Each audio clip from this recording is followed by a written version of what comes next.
Hi friends, my name's Trish Roberts and I'm one of the admins on Days of Destruction, Days of Revolt, and I just thought I would address some of the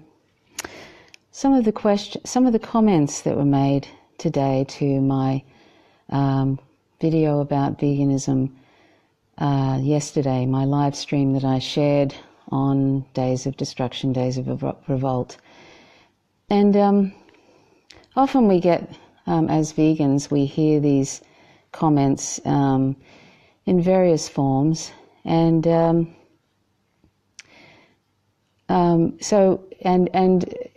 usually it's the same thing in different forms over and over again.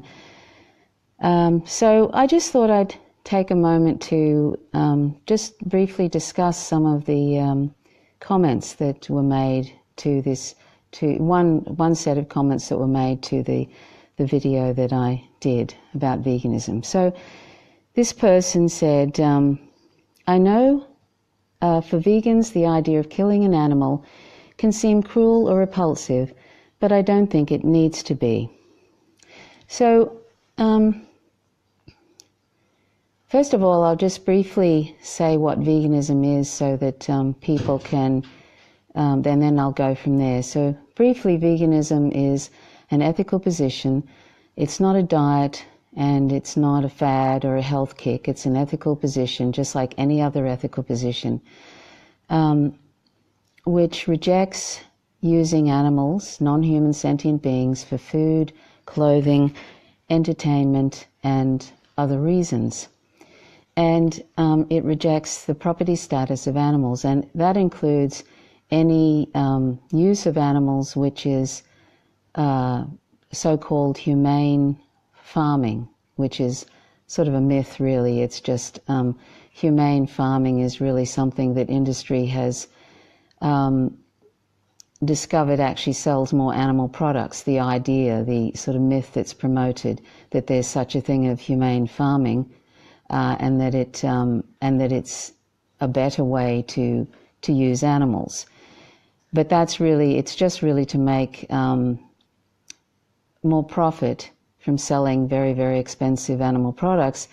But it also is just, it's just economically efficient for industry to bring in those supposed welfare reforms which make us all feel better about consuming and eating animals and using them.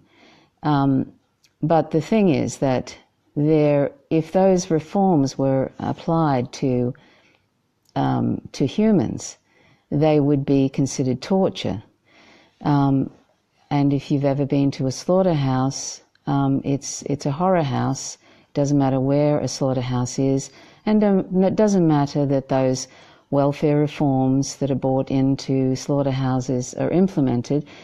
Animals still are tortured and eventually killed in a most horrific way, and oftentimes because of this is in large slaughterhouses, often due to the fast-paced lines, animals are often not rendered unconscious, and many hundreds of thousands, in fact millions of chickens and pigs are boiled alive in slaughterhouses because of the fast-paced lines, and that they're not rendered unconscious. So, you know, that's the sort of killing, one kind of killing we're talking about, and then there's the other kind which people think we should all revert back to. When I say people think, I mean people. For example, this person who's made this comment seems to think that that we can all revert back to the days when or of hunting, which is a nonsense because we've got billions of people on the planet, and that would be kind of literally an insanity. Also, it'd be completely unsustainable. I'm putting aside the ethical position for a moment that it's morally unjustifiable, but it would be unsustainable to do that anyway. So, and also, even to the so-called, when people have their mum and pop farms and they even if they hold the animal very gently and sang sweet songs to it and stroked the heads of the animals and then slit their throat, animals feel the blood draining from them. They're sentient beings. They know something is wrong. They're being held, and then they have their life draining from them. And I don't know if you've ever been to had given some blood at a blood center. I mean, even just 500 mils, you can feel a little bit unwell. Imagine your whole blood volume spilling out everywhere and people hanging on to you. I mean, that's an awful thing as well. And these animals are sentient. And we must remember too that the bottom line is we, human beings, right now do not need animal products to survive. We can easily meet all our nutritional requirements from plants and non-animal sources, other non-animal sources. And so the only reason we can say that we are using and killing animals this way is because they taste good. That's what that's our excuse. Because we don't need to use them. We don't need dairy, eggs, flesh, honey. We don't need to wear them. We don't, leather, silk, wool, fur. We don't need any of these products to survive. We don't need to use them at all. So we're just using them because we can, a human supremacist position. And of course, we do that to humans too. We exploit other humans. We exploit humans on the planet because we can. And that's, these things are all connected, that we're exploiting humans because we can, and we're exploiting non-humans because we can, and it's all related. So, but back to the thing about killing animals, and is that a harm or not? Well, think about if somebody came up behind you and shot you in the back of the head and then cut you up. Would you consider, and you didn't see that coming? Of course, would you think that that's a harm? Or, that's obviously, it would, they're taking your life, and you love life, just like sentient non-humans love their life. They love their life just as much as we do, and they don't want to die. And these are all completely unnecessary reasons why we are killing and using them. And so that's just a little sort of an explanation about that. And also, when we were young, most of us have been told, well, certainly in Australia, I don't know what it's like in the US, but in Australia, most of us are told when we're young not to hurt animals. We're told not to harm the dog, not to harm the cat who's living with us, to not kill, and that it's not right to kill. And oftentimes children have this inclination to when they find out that the animals that are on their plates, that they're animals that are on our plates, they often sort of have a revulsion to that. That's not uncommon for children to have a revulsion when they find out that these animals that they're reading about, that their mum and dads are reading to them in, the storybooks, the happy little farms, the happy little animals, when they hear that these stories, and they're stories because it's completely nonsense, these happy little farms where everybody's happy, the animals are happy, and then, it's as if they never ever get killed. It's as if they're young and never taken from them and killed or whatever. When children hear that, these myths of the happy animal farms and how lovely the animals are, and then they find out, we find out that there's animals on our plates. This happened to myself with my nieces, and when they found out I was vegan, and they had a great interest in it, and at the time they were like, I think they were 7 and 8 years old. And they really had a strong inclination toward that. They could really understand what was wrong with these animals that they'd been fed stories to when they were young, about, little happy little animals, and they were given names and everything. I mean, animals are often given names, and look at this. there's a whole industry of children's books about animals, and oftentimes they're anthropomorphized, and we project all sorts of things onto animals that are our own characteristics.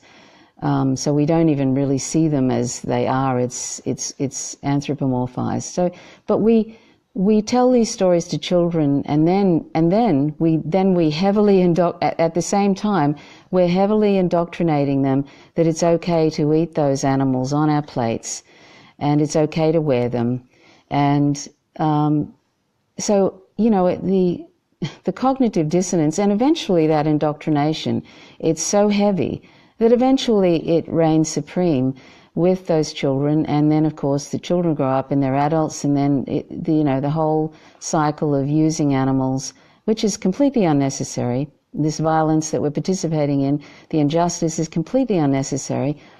That is normalized, and it's a heavy indoctrination right from the get-go, right from the moment we're born. The minute we can understand, our parents and everybody around us in society is telling us that this is normal. It's normal that we should exploit the vulnerable. They don't put it that way, but it's normal. Go on, eat your, steak, such and such. That's okay. They're meant to be. We're meant to, sort of use animals. They're here for us. And at the same time, we're reading them sweet little stories about animals, on happy animals, the happy, so-called happy little farms, the mum and pop farms where nobody dies, nobody's killed, nobody gets any of their children taken away.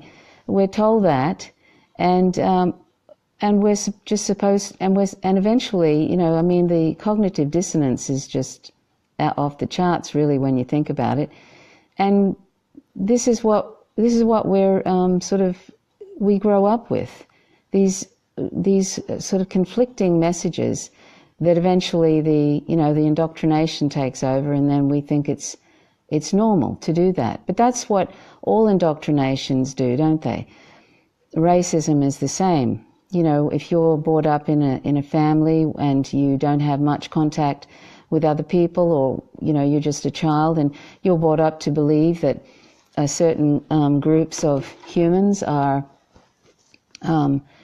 lesser, and society is also telling you that.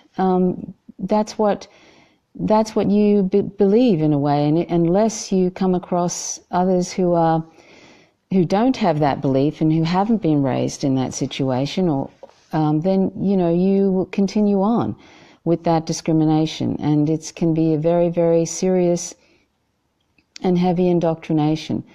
So racism and sexism and heterosexism, all of that, they're all indoctrinations. They're all meant to otherize a group, and so is speciesism. Speciesism is the most widespread and unchallenged indoctrination on the planet, and it's responsible for more deaths in 4 days of non-human animals than all humans killed in wars and genocides and murders and plagues, etc. In 4 days we kill more non-human sentient beings than all humans killed throughout history in wars and plagues and genocides and murders, etc. So this is really, really, it's frightening. It's frightening because we're completely unconscious. We are functioning on a completely unconscious level about in our participation with this violence. It's tremendous violence, and we're every day, 3 times a day, we're participating in this tremendous violence. We're creating demand for that violence and that injustice toward sentient beings by our choices in products, by eating animal products and wearing animal products, and that includes dairy and eggs. There's tremendous violence in dairy and eggs, and if you watch my last video, it explains what kind of violence it is. But it's an indoctrination that is having a disastrous effect, not only for non-human animals, and how wrong that is, that we're doing this for trivial reasons. I mean, I've been vegan for 12 years and I've never felt better. I thank the day I turned vegan. I'm often saying to friends how fortunate I am to have come across that, have come across that information online, and how it's just changed my life. And it also, we're reducing dramatically our participation in global warming, because we can quibble about the percentages, but if you go with World Watch Institute, 51% of greenhouse gases are from animal agriculture. And just a little snippet into, the disaster of the environmental catastrophe, which is animal agriculture. 1 acre every minute of Amazon rainforest is cleared for cow grazing and also soy production to feed animals overseas. So, that's just a little snippet. 1 acre of Amazon rainforest every minute is cleared for cow grazing and soy production to feed animals in other countries. So that's a serious, that's just a tiny snippet into how disastrous animal agriculture is. But 51% of greenhouse gases is a tremendous percentage. And so there are all sorts of other problems also with animal agriculture, and this idea that some people put out that we should go back to little farms, little permaculture farms. For one thing, just on a practical level, it's impossible to hold on a second. Hey, Dee Dee. Oh, it's okay. Sorry, I thought our little cat was doing something a bit mischievous there. I'm sorry, I've lost my thought now. I've lost my train of thought now. Anyway, I'll just wrap it up here. But I was just going to basically address the issue about is death a harm? And of course it is a harm, because that sentient being loves life just like we do and does not want to die.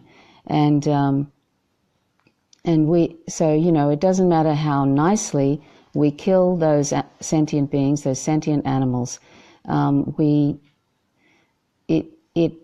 It doesn't matter, because for one, it's completely, we're doing it for completely trivial reasons of mostly palate pleasure. So that's one that's a fact, and we don't need animal products to survive at all. And the other thing is that those sentient beings, just because they're another species, makes absolutely no difference whatsoever. Species is an irrelevant criterion. And we have to think that, the dogs and cats whom we live with, if we live with dogs and cats, we often think of them as family members. And we love them very much, right? And even though they're actually considered property, still considered property by society, but we love them very much. And there's actually absolutely no difference between the animals that we share our lives with and the animals who are in the fields, who love life just like we do and do not want to die. So I'm going to wrap it up here, and just hold on a second. I won't wrap it up here. Hey, Dee Dee.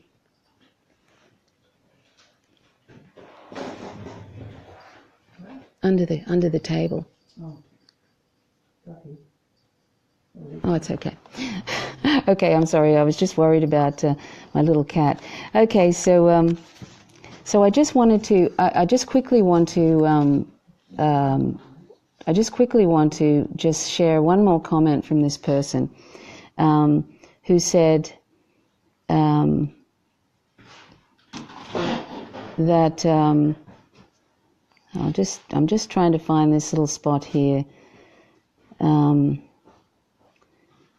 He said,